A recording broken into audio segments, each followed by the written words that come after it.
The first stake they drove into my pasture cost them everything. They just didn't know it yet. I was halfway through checking a broken water trough on the north side of my ranch when I noticed a line of bright orange survey flags stretching across my grazing field like someone had quietly drawn a scar through land my family had worked for 3 generations. At first I assumed the county had scheduled utility work nearby and someone had made a simple mistake. Mistakes happened. But then I saw a white pickup with an engineering company logo parked beside my fence, followed by 2 more trucks and a trailer carrying surveying equipment. A man in a reflective vest walked toward me with the confidence of someone who believed he already owned the ground beneath his boots. "Morning," he said with a friendly smile. "We're just confirming the pipeline route before excavation starts next week." I frowned. "Pipeline?" "Yes, sir. $9 million expansion project. We've got an easement across your property." For a second, I honestly thought he had confused my ranch with another parcel farther west. I own nearly 4,000 acres outside a quiet Texas community, and every boundary marker, creek crossing, and cattle trail was permanently etched into my memory. Nobody had ever contacted me about a pipeline. Nobody had requested access. Nobody had negotiated compensation. "You've got the wrong ranch," I replied calmly. The surveyor looked down at his tablet, zoomed in on a digital map, and slowly shook his head. "No, sir. Parcel matches perfectly. Easement approved last month." Approved. That single word echoed louder than anything else he said. I asked if he could show me the paperwork. He hesitated before turning the screen toward me. There it was in plain English. Permanent pipeline easement, crossing directly through my western pasture before cutting across 2 livestock crossings and ending near my irrigation pond. At the bottom sat a reference to the local HOA as the approving authority. I almost laughed because the idea was absurd. My ranch wasn't inside the HOA. Never had been. The subdivision sat nearly 2 miles away, separated from my property by county roads and agricultural land. They had absolutely no authority over my ranch. Yet somehow their name appeared on official-looking engineering documents. "Who told you they could approve this?" I asked. "We only build what's authorized," he answered politely. "Our client handles legal approvals." I thanked him for his time and walked back toward my truck, forcing myself not to jump to conclusions. Anger would accomplish nothing until I understood exactly what had happened. Inside the cab, I pulled out my property records, comparing parcel numbers against the map on my phone. Everything matched my original deed. Nothing suggested anyone else held rights across the land. Then my phone buzzed. It was my neighbor, Frank. "Nathan," he said without even saying hello. "Did you know HOA President Victoria Langford has been bragging about bringing a major pipeline through your ranch? She was telling people at last night's board meeting that your property finally serves the community." I tightened my grip on the steering wheel. Victoria Langford. If arrogance could wear designer sunglasses and expensive jewelry to a budget meeting, it would look exactly like her. She loved reminding everyone how influential she believed the HOA had become. Expanding landscaping rules into nearby neighborhoods had apparently inflated her confidence enough to think she could dictate what happened beyond the subdivision. But this wasn't someone's mailbox or lawn color. This was private ranch land protected by recorded deeds older than the HOA itself. I drove straight to the county clerk's office before lunch. The clerk searched the public records using my parcel number and frowned. "That's strange," she murmured. "I'm seeing references to a filing connected to your property, but the supporting documents haven't been indexed yet." She printed the available references for me anyway. The filing date was less than 4 weeks old. Whoever submitted it had moved unusually fast. On my way back to the ranch, I called my attorney, Daniel Mercer, a man who never wasted words. I explained everything from the survey flags to the mysterious filing. He stayed silent until I finished.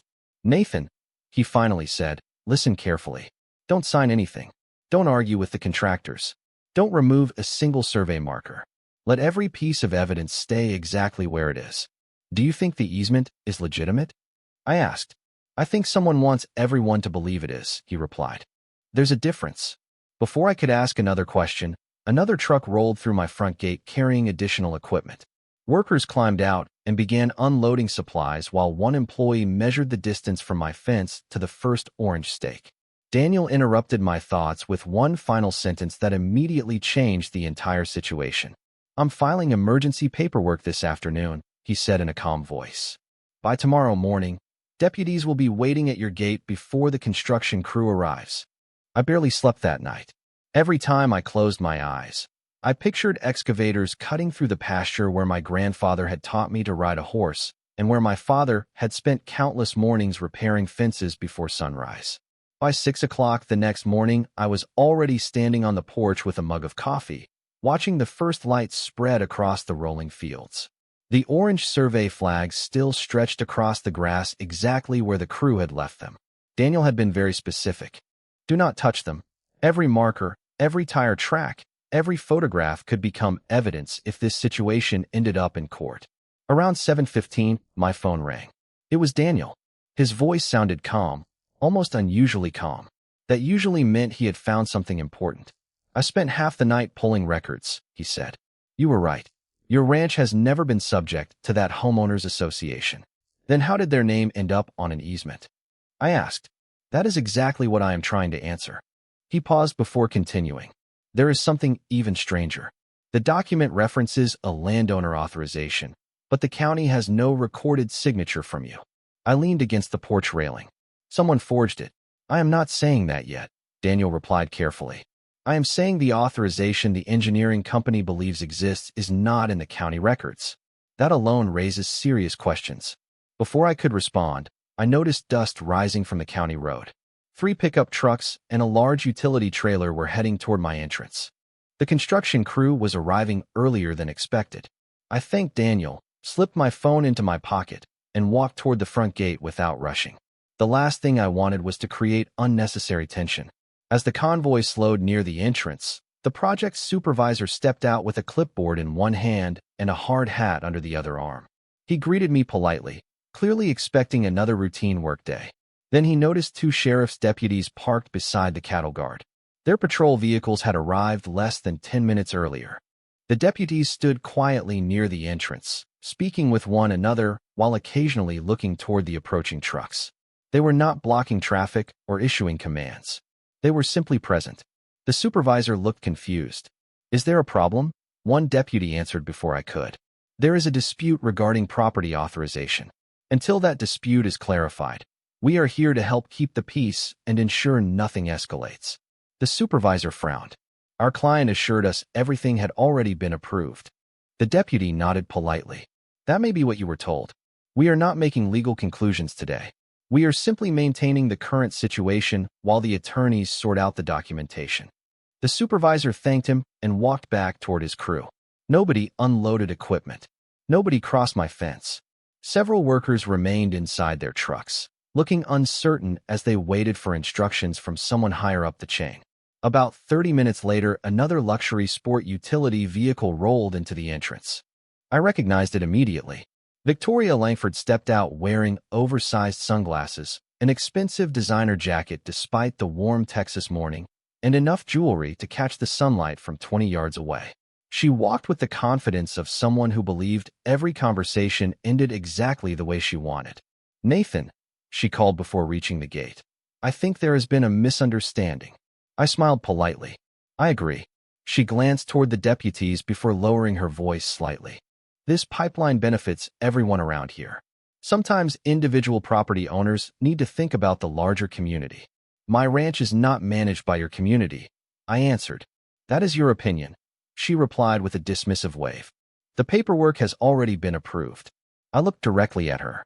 Approved by whom? She hesitated for only a fraction of a second before answering. The association followed every necessary procedure. It was a carefully constructed response because it avoided my actual question. She still had not identified anyone with legal authority over my property. Before I could continue, her phone rang. She stepped several feet away and answered immediately. Although I could not hear the other person, I watched her confident expression slowly change. The conversation lasted less than a minute. When she returned, the smile she had arrived with was gone. She informed the project's supervisor that they would temporarily delay construction until legal counsel reviewed several documents. The supervisor looked relieved more than disappointed. It was obvious his company had no interest in becoming involved in a property dispute. As the trucks began turning around, Daniel called again. I have something, he said. The engineering firm received a package containing maps, authorization letters, and an easement summary. Every document references your parcel number. But there is one problem. What is it? I asked. The signature line identifying the property owner does not match your legal name. It lists Nathan Carter correctly in one place, but the actual signature belongs to someone identified only by initials. Those initials are not yours, and they do not appear anywhere in your chain of title. My heart started beating faster. So somebody submitted paperwork pretending they had authority over my land. It certainly appears that way, Daniel answered. But I want more than appearances. I want proof that cannot be questioned. I have already requested every original filing, every email attached to the application, and every communication sent between the homeowners association and the engineering company. Someone made a very expensive mistake, Nathan. We just need to discover exactly who signed the first piece of paper. I spent the rest of that afternoon documenting everything I could find before time erased details that might later matter. I photographed every survey flag from multiple angles, recorded the tire tracks left by the engineering vehicles, and saved copies of every conversation I had been able to document.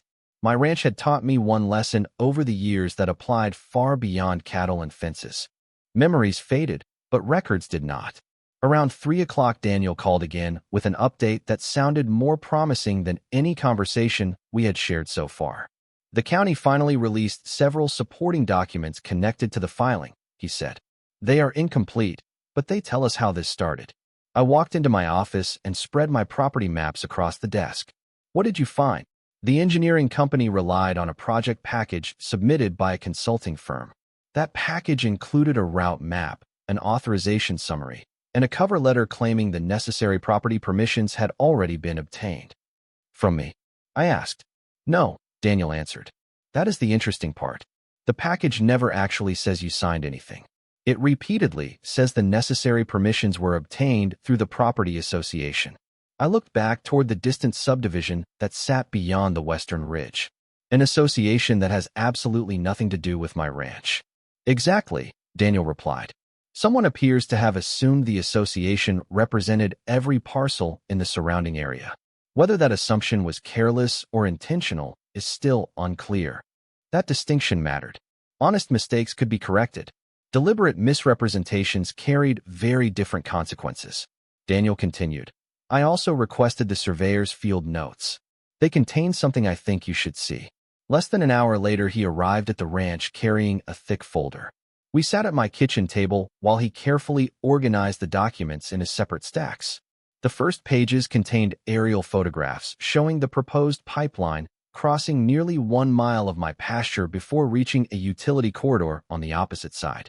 The second stack contained internal routing notes from the engineering consultants. Then Daniel slid one page toward me without saying a word. Across the top, someone had written, "Owner contact not required. HOA approval attached." I read the sentence twice before looking up. They actually wrote this? Daniel nodded. Yes. Whoever reviewed the package accepted that statement without independently confirming ownership. That would have taken less than 5 minutes at the county clerk's office. Correct, he replied. Which raises another question. Why did nobody verify something so basic? Before either of us could answer, another vehicle pulled into my driveway. The project supervisor stepped out carrying a small document case instead of construction equipment. He removed his hard hat before approaching the porch. Mr. Carter, he said respectfully, I wanted to speak with you directly. I invited him inside. He introduced himself as Michael Reynolds and explained that his company had suspended all field activity until legal counsel completed its review. I also wanted to apologize, he said. We believe the authorization package had already been verified. I appreciated his honesty. I never blamed your crew, I answered. You worked from the information you received. Michael nodded. That is exactly why I came. Some of my employees have worked on projects for 30 years. They all said the same thing this morning. They had never seen deputies waiting at a work site before the first shovel touched the ground. Daniel smiled slightly. Sometimes slowing down is the smartest decision everyone can make. Michael opened his document case and removed several printed maps. Our office found another version of the route. This one was prepared nearly 8 months ago. We compared it with the newer map already spread across my table. The difference became obvious almost immediately. The original route completely avoided my ranch by following an existing public utility corridor along the county highway. The revised version suddenly cut straight across my pasture instead. Why would they change it? I asked. Michael shook his head. That decision was made before the project reached our construction division. We only build the final approved design. Daniel studied both maps for several minutes. The original route is longer by less than half a mile, he observed. It also follows land that already contains public infrastructure. Michael agreed. It would probably cost a little more to install, but permitting would have been much simpler. The room fell silent as we all stared at the two maps lying side by side. Someone had deliberately chosen a more controversial route, even though a practical alternative already existed. Daniel finally broke the silence. Nathan, I think we have moved beyond a simple paperwork problem. What do you mean? I asked. The revised route did not happen by accident. Someone requested this change, and somewhere there will be records explaining who made that request. Michael slowly closed his document case. Our legal department just informed me that every email connected to the route revision has been preserved. Nobody is deleting anything while this review is underway. Daniel looked at me with the same calm expression he had worn since the beginning of this dispute, but this time there was unmistakable confidence behind it. Good, he said quietly, because whoever redirected a multi-million-dollar pipeline onto private ranch land just left a paper trail. And paper trails have a habit of leading to exactly where the truth begins. The following morning, Daniel asked me to meet him at the county archives instead of his office. He rarely changed plans without a reason, and when I arrived, he was already standing beside a long wooden table covered with oversized plat maps, property surveys, and record books that looked older than either of us. I think we have been asking the wrong question, he said before I even sat down. Everyone keeps asking who approved the pipeline. I want to know who changed the route. That distinction immediately made sense. If the original design avoided my ranch, then the real story began the moment someone decided it no longer should. An archivist carefully placed another rolled map in front of us after locating it in a climate-controlled storage room. The paper itself was decades old, its edges slightly worn, but every property boundary remained perfectly clear. Daniel spread it across the table and pointed toward the western side of my ranch. Look here. I leaned closer. A narrow utility corridor, established many years before I inherited the property, already crossed county-owned land less than half a mile from my fence. It connected directly to existing infrastructure without touching private pasture. That corridor has been there all this time? I asked. The archivist nodded. It has existed for decades. Utility companies have used it whenever expansion was necessary because the easements were established long ago. Daniel looked back at me, which means there was never a technical necessity to cross your ranch. That single sentence completely changed the way I viewed the dispute. Until then, I had assumed someone made a careless administrative mistake. Now it appeared someone intentionally moved the project away from an established corridor and onto private land.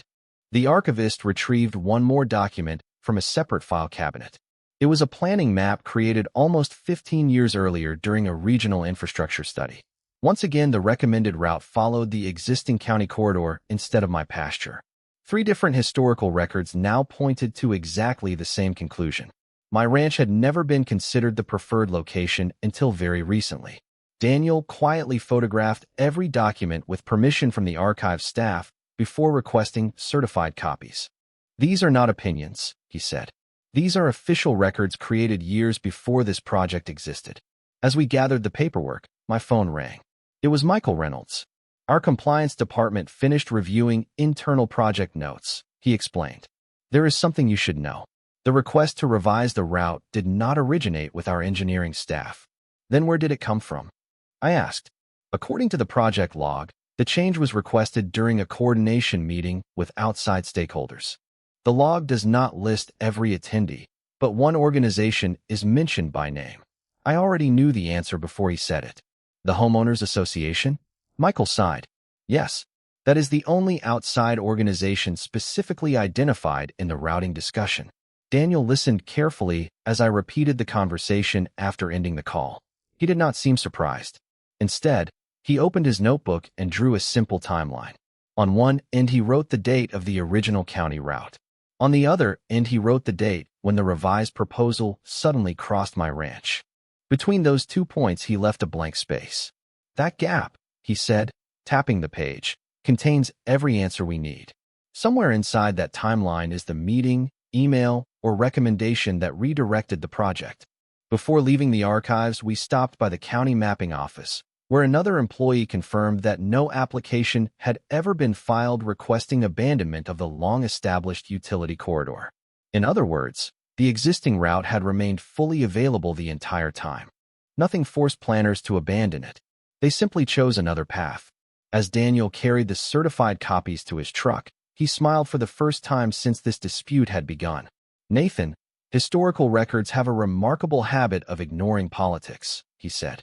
"People can argue about opinions all day long, but they cannot easily explain why 3 independent county maps all recommend one route, while a brand new proposal suddenly cuts through your ranch without a documented engineering reason. That difference is going to require an explanation, and I have a feeling someone is already realizing they are going to have a very difficult time providing one." 2 days later, the quiet around my ranch disappeared before sunrise. I looked out across the front pasture and saw another convoy approaching from the county road. This time there were more pickup trucks, several utility trailers, and a pair of larger equipment carriers moving slowly toward my entrance. Nobody appeared aggressive. They simply believed they were reporting to another scheduled workday. I immediately called Daniel, who answered before the first ring had finished. "They are back," I said. "Good," he replied without hesitation. "Stay exactly where you are. Do not argue with anyone. The deputies are already on their way because the temporary preservation request was extended this morning." Less than 15 minutes later, 2 marked sheriff's vehicles arrived at my gate. The same deputies stepped out, greeted me with professional courtesy, and positioned themselves near the entrance where every arriving contractor could see them. They did not block traffic with emergency lights or create unnecessary attention. Their purpose remained exactly what Daniel had explained from the beginning: maintain the existing situation until the legal questions surrounding the property authorization could be resolved. The project's supervisor, Michael Reynolds, climbed out of his truck almost immediately after arriving. He walked directly toward the deputies before coming over to shake my hand. "I wanted you to hear this from me," he said. "Our company instructed every crew member that no equipment crosses your property unless our legal department gives written authorization after this review is complete." I appreciated his professionalism because it confirmed what I had suspected all along. The construction company was trying to build a project, not create a property dispute. One of the deputies politely asked whether Michael had received any updated documentation authorizing entry onto private land. Michael opened a binder, flipped through several pages, and answered honestly, "No, sir. We have project schedules and engineering plans, but nothing newer regarding the property question." The deputy simply nodded. "Thank you. That is exactly why we are here." Nobody raised their voice. Nobody argued. The entire conversation remained calm and respectful, yet the result was unmistakable. Every truck remained outside my gate, while phone calls began moving back and forth between project managers, attorneys, and company executives. Nearly an hour passed before another familiar luxury sport utility vehicle appeared. Victoria Langford stepped out wearing another expensive outfit that looked better suited for a charity banquet than a dusty Texas ranch. She removed her sunglasses and walked toward the deputies with the same confidence she had displayed during our previous meeting. Although this time I noticed she glanced repeatedly at the parked construction equipment waiting behind her. "This delay is becoming unreasonable," she said. "The community has already approved this improvement." One deputy answered politely, "Ma'am, we are not evaluating the project itself. We are simply ensuring that no work proceeds while questions about property authorization remain unresolved." Victoria folded her arms. "The association already handled that." Daniel arrived at that exact moment carrying a leather briefcase. He greeted everyone before turning toward Victoria. "Would you mind identifying the legal document that gave the association authority over Mr. Carter's ranch?" She hesitated before replying. "Our attorneys have reviewed everything." Daniel smiled politely. "That was not my question." For several seconds, she said nothing. Finally, she answered, "The engineering team accepted our documentation." "Acceptance is not authority," Daniel replied calmly. "Those are 2 very different concepts. Victoria looked toward Michael as though expecting support, but he simply remained silent. His company had clearly decided not to take sides while the review continued. Daniel then handed the deputies copies of the certified county maps we had obtained the previous day. They looked through the documents with interest before returning them. One deputy remarked, "These appear to show a long-established utility corridor outside this ranch." Daniel nodded. "Exactly. We have now confirmed that multiple historical county records recommended the existing public corridor years before this project was redesigned." Victoria interrupted. "Those are outdated planning documents." "Perhaps," Daniel answered, "but they demonstrate that another route already existed. We still have not seen any engineering justification explaining why the project suddenly shifted onto private ranch land." That question remained hanging in the air without an answer. Shortly afterward, Michael received another phone call from his corporate office. He listened carefully, thanked the caller, and walked back toward us. "Our executive team has made a decision," he announced. "Until every property issue has been independently verified, all field operations connected to this section of the project are officially suspended." Several crew members immediately began securing their equipment for transport instead of preparing it for construction. The convoy slowly turned around one vehicle at a time and headed back toward the county highway. As the dust settled across the entrance, Daniel quietly closed his briefcase. "This is an important step," he said.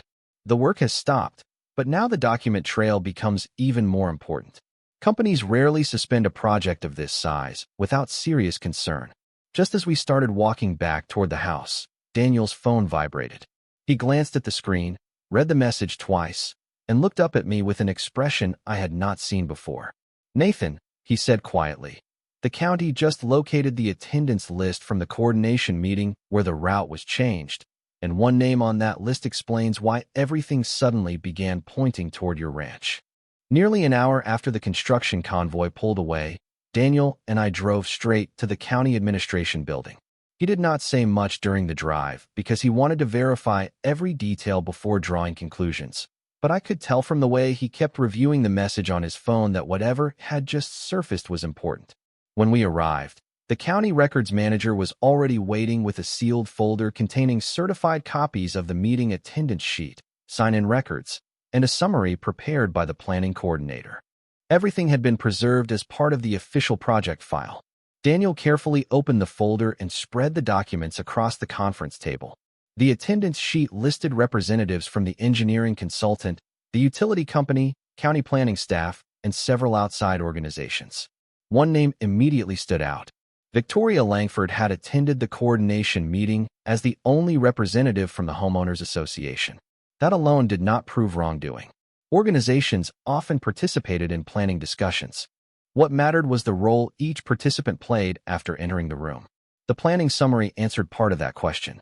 According to the notes, Victoria had argued that routing the pipeline through the established county utility corridor would create unnecessary inconvenience for future neighborhood expansion and suggested that an alternate path across nearby ranch property would be more practical. I stared at the page for several seconds before looking at Daniel. She specifically suggested moving it onto my land. He nodded slowly. She suggested an alternate alignment. The document does not say she had authority to approve it, but it clearly shows she advocated for the change. I read the next paragraph even more carefully. The planning coordinator had written that property authorization would be confirmed before final engineering approval. Daniel tapped that sentence with his finger. "This is critical," he said. "The route recommendation and the legal authorization were always supposed to be separate steps. Someone appears to have treated them as if they were the same thing.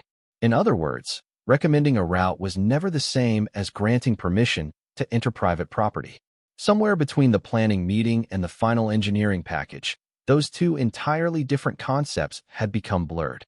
The county records manager then handed Daniel another document that had only recently been located. It was an email exchange between project coordinators discussing follow-up assignments after the meeting. One message instructed the consulting team to continue evaluating the revised alignment while confirming ownership information. Another message several days later simply stated, "HOA documentation received." Nothing in the email explained what that documentation contained. Nothing confirmed that ownership had actually been verified. Daniel leaned back in his chair. That gap keeps getting smaller, he said quietly. First we found the route change. Then we found the recommendation. Now we know someone relied on HOA documentation instead of independently confirming ownership. Before we left the building, Daniel formally requested copies of every attachment referenced in the email chain. The records manager explained that several files had been archived separately because they originated from outside organizations rather than county staff. Retrieving them could take another day or two. Daniel thanked her and filed the request immediately. On the drive back to the ranch, my phone rang. It was Michael Reynolds. I thought you should know our compliance department interviewed several employees who participated in the early planning process, he said. Did they find anything useful? I asked. One project engineer remembers asking whether the alternate route crossed privately owned agricultural land. According to his notes, someone responded that the property issues had already been addressed. Did he say who answered? There was a brief pause. He could not remember with certainty. He only remembered that everyone moved on because they believed the authorization question had already been resolved. That conversation reinforced exactly what Daniel had been saying from the beginning. The people actually building the project appeared to rely on information supplied by others rather than making independent legal determinations. When we reached my ranch, Daniel parked beside the barn instead of the house. We walked toward the western pasture where the orange survey flags still stood untouched in the afternoon breeze. They had become silent reminders of how close the project had come to beginning. Notice something? Daniel asked. I looked across the open field. The temporary suspension had now lasted several days. No equipment had returned. No additional survey crews had appeared. Even the engineering stakes seemed strangely out of place against the quiet landscape. Everyone is waiting, I said. Exactly, Daniel replied. Once multiple organizations begin waiting instead of moving forward, it usually means nobody wants to make the next decision until the facts are clearer. As we stood there, his phone vibrated again. This time the message came from the county records office.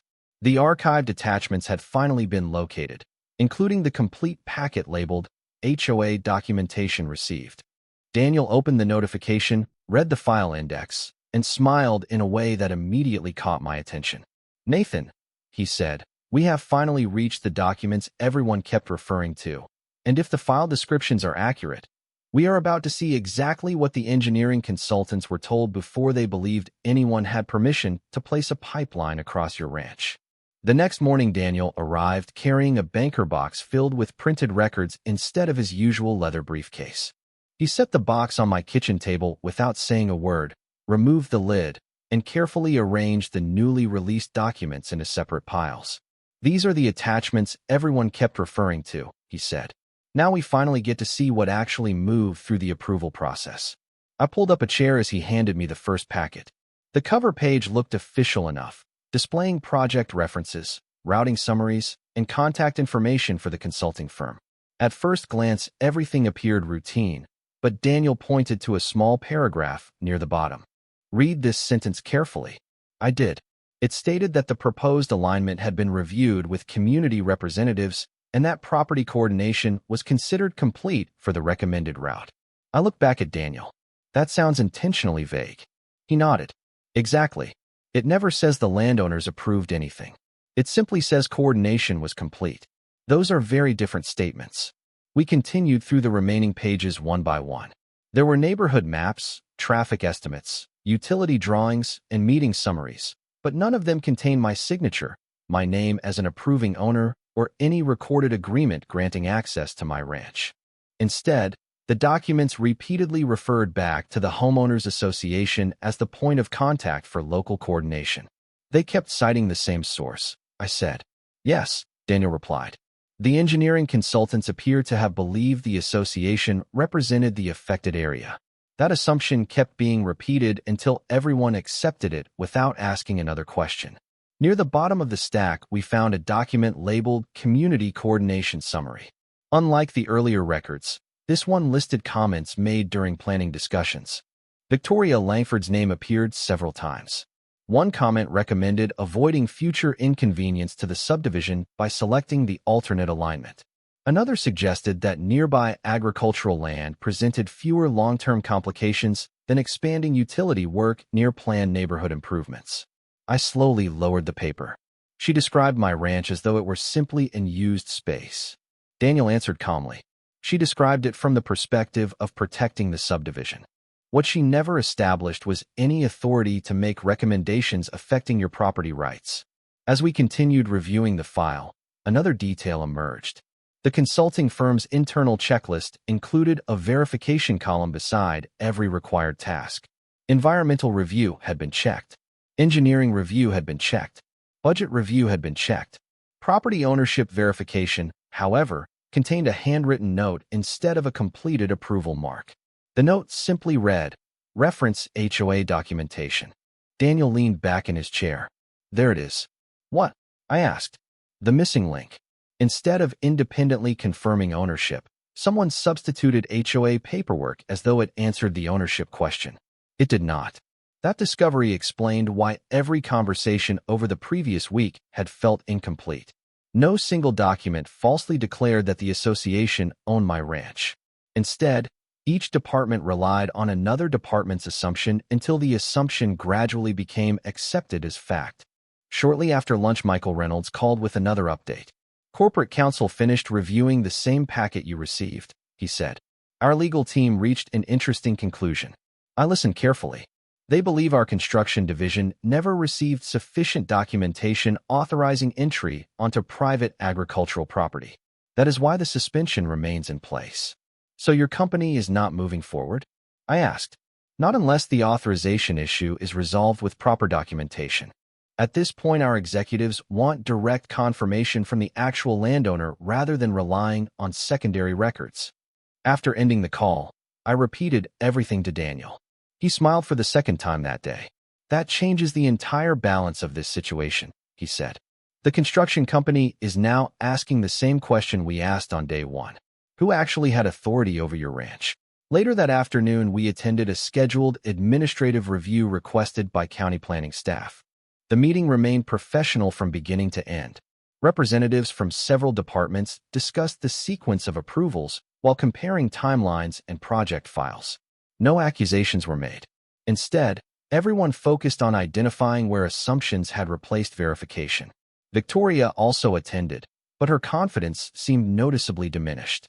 Each time someone referenced certified county maps or ownership records, she responded with increasingly cautious answers. When the planning coordinator asked whether the association had ever received written authorization from me, she replied that the association believed it was acting in the community's best interest.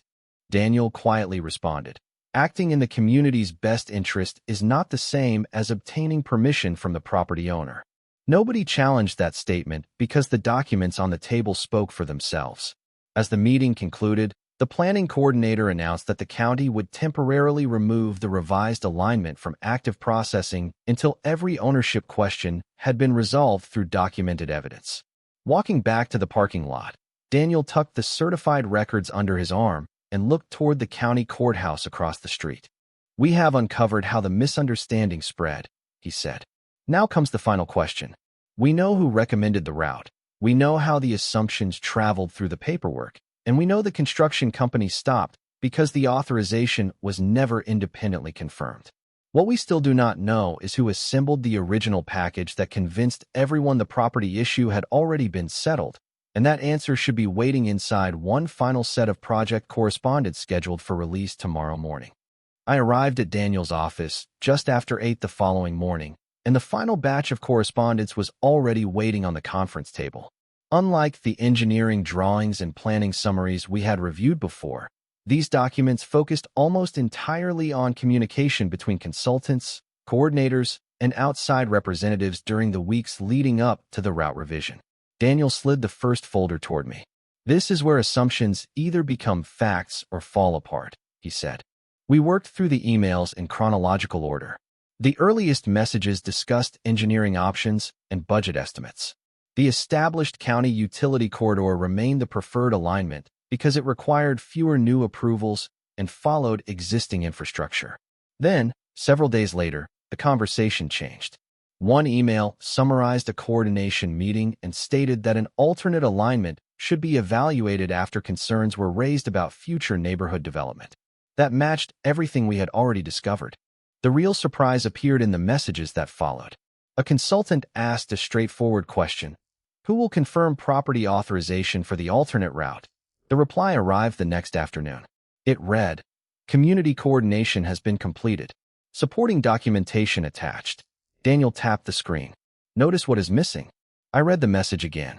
"It never identifies the property owner." "Exactly," he replied. "It answers a different question than the one that was asked." We opened the attachment referenced in that email. It contained meeting summaries, neighborhood correspondence, and association materials, but there was still nothing establishing that I had granted access to my ranch or that anyone had authority to do so on my behalf. The package looked complete because it contained many pages, yet the one document that actually mattered simply was not there. Daniel smiled slightly. Sometimes the strongest evidence is not what appears in a file. It is what never appears at all. Later that morning, we attended another administrative review requested by county planning officials. Representatives from the utility company, the consulting firm, county staff, and the construction contractor all participated. Michael Reynolds joined remotely and confirmed that his company continued to suspend every activity connected to the revised alignment. The planning coordinator carefully walked everyone through the project timeline, comparing each decision against the supporting records. When the discussion reached the property authorization stage, the coordinator paused. "Can anyone identify the document confirming permission from the owner of the affected ranch?" The room became noticeably quiet. Several participants reviewed their files again. One consultant acknowledged that his team had relied on the coordination package received earlier in the process. Another explained that engineering staff assumed legal verification had already been completed because the project had advanced beyond preliminary planning. The utility company's representative stated that construction authorization was expected to follow established verification procedures before fieldwork began. Step by step, the conversation revealed the same pattern Daniel had identified days earlier. Each organization believed another organization had already confirmed ownership, yet none of them possessed the document that actually established it. Victoria Langford remained composed, but her responses grew increasingly careful. She explained that the Homeowners Association had participated only as a community stakeholder and had advocated for what it believed would benefit neighborhood residents. Daniel responded respectfully, "There is nothing improper about expressing an opinion during a planning meeting. The issue before us is different. The records consistently show recommendations regarding routing, but they do not establish authority over Mr. Carter's property." The planning coordinator nodded. "That distinction is important." County staff then presented certified property records confirming once again that my ranch had never been included within the association's jurisdiction. The maps matched the historical records we had already obtained, leaving no uncertainty about the property boundaries. After reviewing the complete file, the coordinator announced the county's administrative conclusion. The revised alignment would remain inactive because the required ownership verification supporting that route could not be established through the official project record. Furthermore, planners would begin evaluating the previously identified county utility corridor that had existed in historical planning documents for years. No one objected to that decision. The engineering consultants agreed to cooperate with the review. The construction company confirmed it would continue waiting for clear legal authorization before scheduling additional work. As the meeting ended, Michael called me from the parking lot. "I wanted to tell you personally," he said. "Our executives appreciate the way you handled this. You never interfered with our crews. You simply asked the right questions and let the records speak for themselves." I thanked him because his professionalism had helped prevent an already complicated situation from becoming even more difficult. Daniel gathered the certified documents into neat stacks before placing them back inside his case. As we walked toward the courthouse steps, he looked across the street and said, "The facts finally reached the same place your instincts reached on the first day. The project stopped because nobody could establish lawful authorization for the revised route. Now the remaining questions are no longer about your ranch. They concern how future decisions will be documented so that this kind of confusion cannot happen again." I looked toward the open fields in the distance and realized that the orange survey flags had never represented the greatest threat. The real danger had been how easily an unsupported assumption had traveled through multiple offices until everyone believed it had already been verified. Fortunately, that assumption had finally been tested against the public record, and the public record had answered with remarkable clarity. I drove slowly across the western pasture a few days later, following the same line where bright orange survey flags had once stretched through the grass. They were gone now. The temporary stakes had been collected, the engineering markers removed, and the only tracks left behind were the familiar paths my cattle had made over the years. Standing there in the quiet morning, it was hard to believe how close that field had come to becoming the center of a project that never should have reached my property in the first place. Daniel joined me later that afternoon carrying one final folder, much thinner than the boxes of records we had reviewed over the previous weeks. "This is the official notice," he said as he handed it to me. The county had formally closed its review of the revised alignment. Because the necessary ownership authorization for my ranch could not be established through the project record, the proposed route across my property would not move forward. Future planning, if any continued, would focus on the long-established county utility corridor that had existed for decades.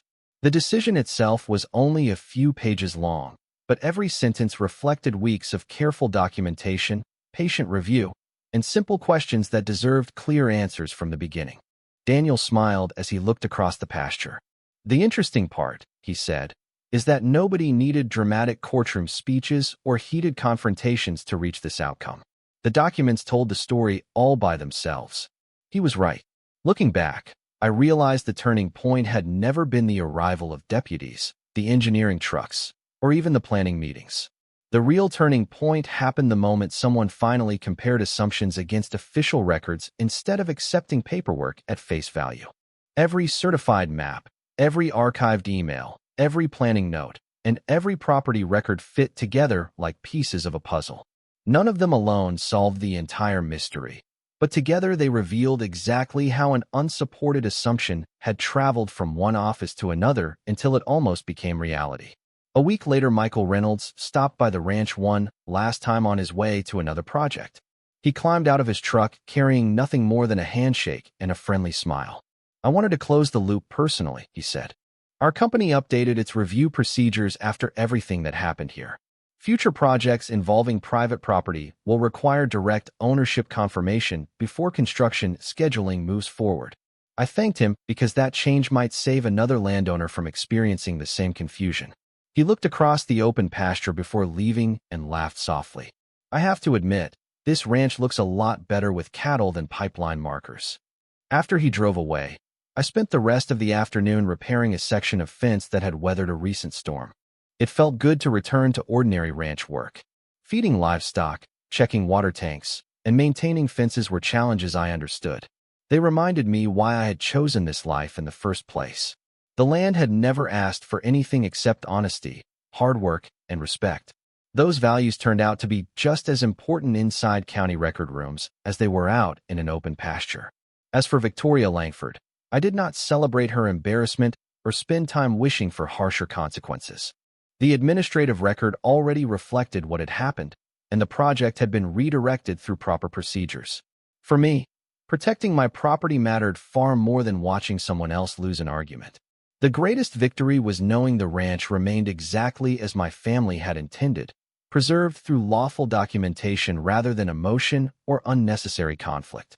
Before this experience, I assumed the strongest protection a landowner had was a sturdy fence or a locked gate.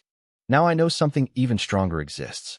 It is understanding your property records, preserving good documentation, asking careful questions, and remaining patient long enough for the truth to catch up with assumptions. Those lessons will stay with me far longer than any temporary survey flag ever could. Every time I ride across that pasture now, I remember how close everything came to changing, and I appreciate even more the quiet confidence that comes from knowing the facts were able to speak louder than speculation.